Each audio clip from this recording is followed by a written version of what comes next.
sommes très ravis d'être ici pour cette 4e édition de notre campagne que nous organisons au Maroc pour Alors, je pense que le succès qu'on a eu l'année dernière ont été la raison pour laquelle on revient ici.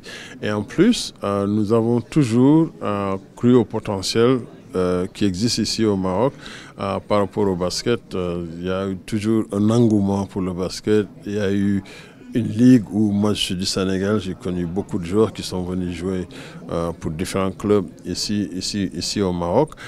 Et aussi l'expérience qu'on a eue avec les équipes qui ont représenté le Maroc dans la Basketball Africa League depuis son lancement en 2021, en commençant par l'AS Salé les 2 premières saisons et maintenant le FUS de Rabat. Le FUS de Rabat qui était en demi-finale l'année dernière et là qui est revenu pour représenter le Maroc. Ça va être l'équipe haute ici de notre Kalahari Conference. Nous comptons vraiment sur le potentiel que nous pensons qui existe ici en termes d'engouement pour attirer de nombreux spectateurs dans la salle Moulay Abdallah ou Sports Complex où nous allons jouer la Sahara Conference du 5 au 13 avril prochain. Ce qui nous importe dans ce partenariat, c'est de voir l'évolution de ce sport qu'est le basket.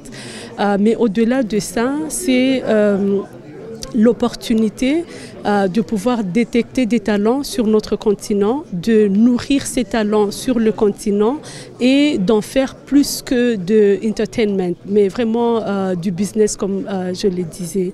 Et nous sommes en train de voir ça. Le basket au niveau de l'Afrique commence à prendre un niveau assez supérieur.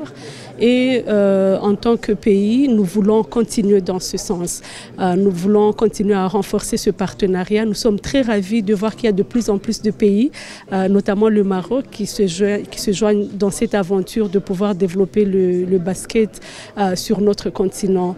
Donc voilà, c'est un partenariat très important pour le Rwanda. C'est un partenariat que nous tenons continuer avec la BAL et nous espérons que de plus en plus de pays africains surtout vont nous joindre dans cette aventure. En ce qui concerne l'apport de la Fédération royale marocaine de basketball, c'est que depuis il y a presque 1 mois et demi, on est en communication avec les personnes qui travaillent au niveau de la balle pour l'organisation de cet événement et que la Fédération a travaillé presque 1 mois et demi pour asseoir tout ce qui est d'ordre administratif, tout ce qui est d'ordre managérial, tout ce qui est de l'ordre. Le Maroc a apporté d'abord, il a mis en place, il a mis au service de la balle son infrastructure sportive, son infrastructure hôtelière et tout ce qu'il vaut. Et si je crois qu'il n'y a pas de secret, si la balle est ici au Maroc pour la deuxième fois consécutive, c'est qu'ils ont été